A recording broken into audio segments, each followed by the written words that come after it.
Hey guys, this is Lauren Simpoli with Junior Achievement, and today I'm here with Aubrey Pithwa with State Farm. Thank you so much for taking the time out of your day to talk to us. Yeah, thank you. I appreciate it.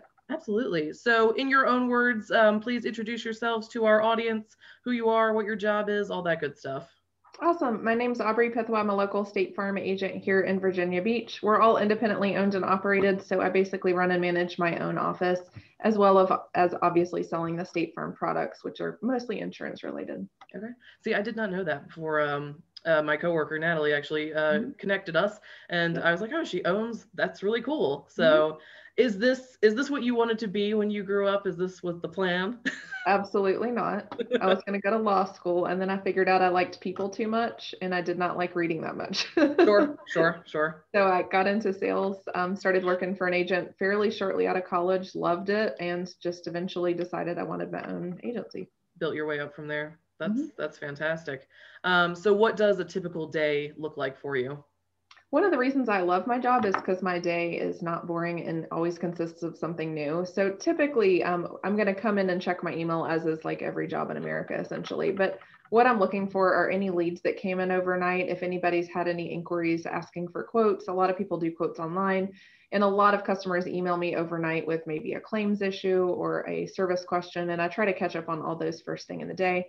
Sure. Because as the day goes on, we get a lot of phone calls from customers, whether it be new quotes, following up with people, referrals. I've got meetings, of course, with clients and things like that.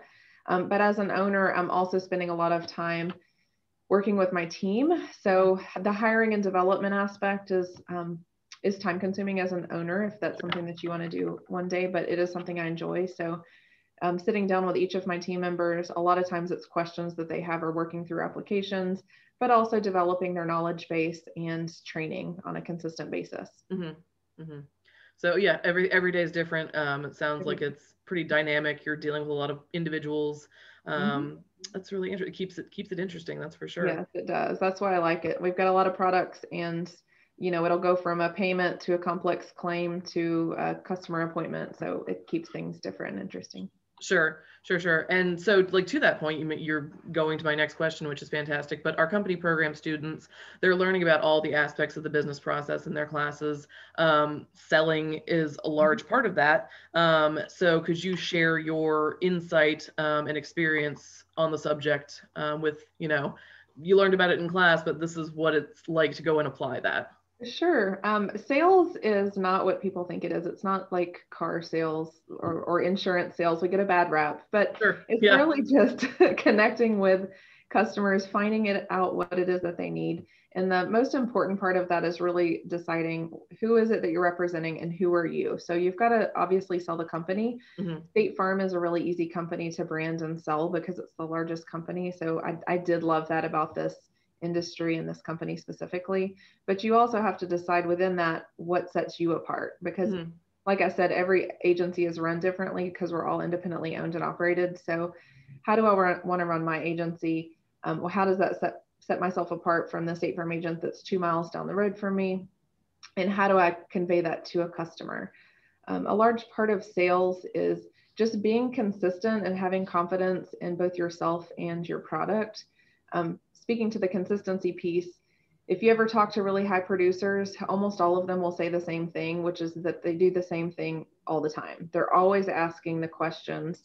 As an example, life insurance sales is big. The people who sell the most life insurance are the ones that are asking customers about life insurance. Go figure, right?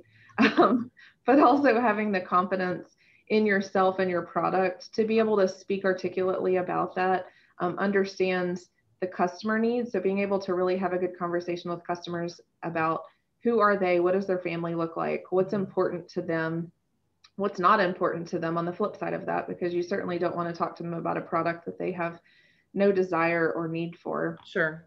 And being able to connect the two together. So just being able to connect with people and uncovering needs is super important in sales. You have to be good at time management. And that's the same with any industry, of course, as a professional, because, we're consistently doing several things at once. Unfortunately, it's not good for you, but that's what we have to do, unfortunately. Yeah.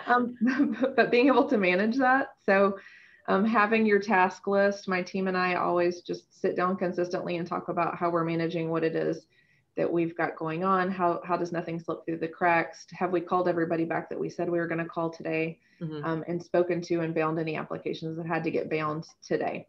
Right. So get deadlines and following up and all the unglamorous things that we have to do. Right. Exactly. Well, to that point, you know, all the unglamorous things that make you good at your job. Like, is there any advice that you would offer to our students about taking what they're learning in their classes, about any aspect of the business process, and like applying it not only to their educational careers, but to their everyday interactions? Because I think there's a lot of crossover there. Absolutely. I would say, especially when I'm hiring people, I don't necessarily look for job experience. I know people get hung up on that and think that you've got to have experience to get a job or a good career. I strongly disagree with that to a large extent, because what I'm looking for as an employer is somebody who, again, but speaking back to the confidence piece, can you have a conversation with somebody older than you? Speak to them professionally, be able to represent yourself and what it is that your desire is, but also knowing what that is for you. When you sell yourself, you're not just looking for a job, you're looking for a career, something that you're going to make a difference in. So really deciding what it is that you're passionate about and what keeps you engaged, and being able to articulate that both to employers and to customers. Sure. And then the marketing piece, especially with sales, I know y'all are doing a lot of that right now with product design or selling your own product specifically. Usually, yeah, it's kind of all virtual right now because of how everything is going, but usually there is a physical product or service that they're promoting. Sure. Well, y'all got lucky then in not having to do a physical product.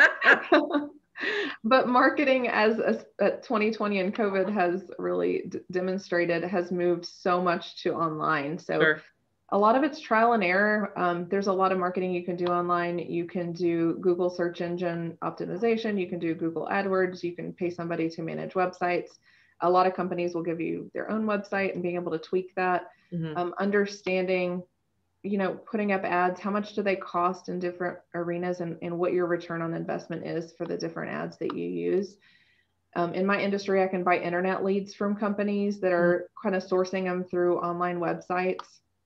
And a lot of what I do is figuring out, you know, what is the close ratio on these leads, and is it worth the costs that we're spending? And so with almost any industry, and if you watch Shark Tank, a lot of that is just, you know, what is your customer acquisition cost?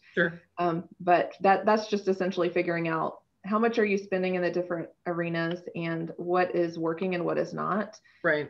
One thing that works really well for my industry is referrals. So I lean very heavily on that and really work to cultivate that. It's a lot easier to do in non-COVID times, but but I like to personally get out and meet real estate agents, mortgage lenders, keep my face in front of them, whether it be dropping by goodies to their office or inviting them to lunch consistently. But it's not just online, it's also in person is super important if you're, you know, in a community setting and trying to sell something within your community, and not just online, you know, blanketed across the country. Right. Kind of, again, build those personal relationships and kind of go from there. Absolutely. It's so interesting. Like all of, you know, we think about it, we think sales is scary, and it kind of is. Like, it still scares me. But it's a lot of the skills, like you said before we kind of started, that like we're selling all the time. Like, you know, whether you're trying to convince, I don't know, your parents to let you borrow the car or something like that, you're using those powers of persuasion and